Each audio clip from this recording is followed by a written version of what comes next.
My name's Ed Snowden. I'm 29 years old. I work for Booz Allen Hamilton as an infrastructure analyst for NSA in Hawaii.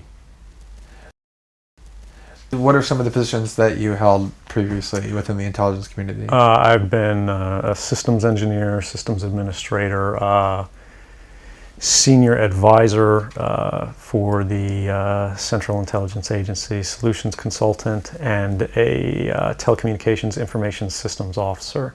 One of the things people are going to be most interested in trying to understand who you are and what you're thinking is there came some point in time when you crossed this line of thinking about being a whistleblower to making the choice to actually become a whistleblower.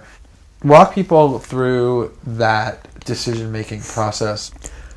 When you're in positions of privileged access, like a systems administrator for these sort of intelligence community agencies, you're exposed to a lot more information on a broader scale than the average employee. And because of that, you see things that may be disturbing, but over time, that awareness of wrongdoing sort of builds up, and you feel compelled to talk about it. And the more you talk about it, the more you're ignored, the more you're told it's not a problem, until eventually you realize that these things need to be determined by the public, not by somebody who was simply hired by the government. Talk a little bit about how the American surveillance state actually functions. Does it target the actions of Americans? NSA and the intelligence community in general is focused on getting intelligence wherever it can by any means possible. To do that, the NSA specifically targets the communications of everyone. It ingests them by default.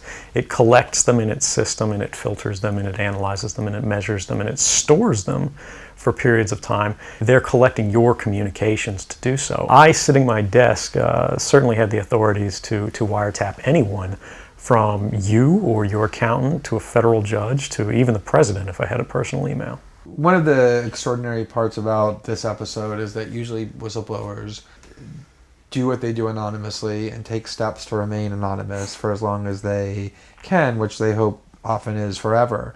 You, on the other hand, have decided to do the opposite, which is to declare yourself openly as the person behind these disclosures. Why did you choose to do that? I'm no different from anybody else. I don't have special skills. I'm just another guy who sits there day to day in the office, watches what's happening, and goes, this is something that's not our place to decide. The public needs to decide whether these programs and policies are right or wrong. And I'm willing to go on the record to defend the authenticity of them and say, I didn't change these. I didn't modify the story. This is the truth. This is what's happening.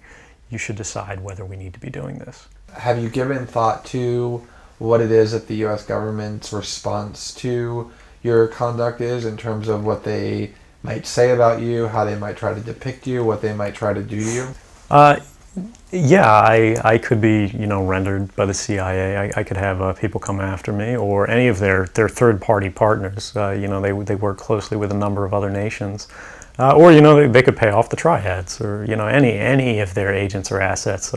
We've got a CIA station just up the road in the consulate here in Hong Kong, and I'm sure they're going to be very busy for the next week. And that's a fear I'll live under for the rest of my life, however long that happens to be. You can't come forward against the world's most powerful intelligence agencies and be completely free from risk, because they're such powerful adversaries that no one can meaningfully oppose them. If they want to get you, they'll get you in time. But at the same time, you have to make a determination about what it is that's important to you. And if living unfreely but comfortably is something you're willing to accept, and I think many of us are, it's the human nature. You can get up every day, you can go to work, you can collect your large paycheck for relatively little work against the public interest, and go to sleep at night after watching your shows. But if you realize that that's the world that you helped create, and it's going to get worse with the next generation and the next generation who extend the capabilities of this sort of architecture of oppression, you realize that you might be willing to accept any risk. And it doesn't matter what the outcome is, so long as the public gets to make their own decisions about how that's applied. Why should people care about surveillance? Because even if you're not doing anything wrong, you're being watched and recorded. And the storage capability of these systems increases every year consistently by orders of magnitude, to where it's getting to the point you don't have to have done anything wrong. You simply have to eventually fall under suspicion from somebody, even by a wrong call. And then they can use the system to go back in time and scrutinize every decision you've ever made, every friend you've ever discussed something with, and attack you on that basis to sort of derive suspicion from an innocent life and paint anyone in the context of a wrongdoer. The greatest fear that I have regarding the outcome for America of these disclosures is that nothing will change. They won't be willing to take the risks necessarily to stand up and fight to change things, to force their representatives to actually take a stand in their interests. A new leader will be elected. They'll flip the switch, say that because of the crisis, because of the dangers that we face in the world, some new and unpredicted threat, we need more authority, we need more power, and there will be nothing the people can do at that point to oppose it, and it'll be turnkey tyranny.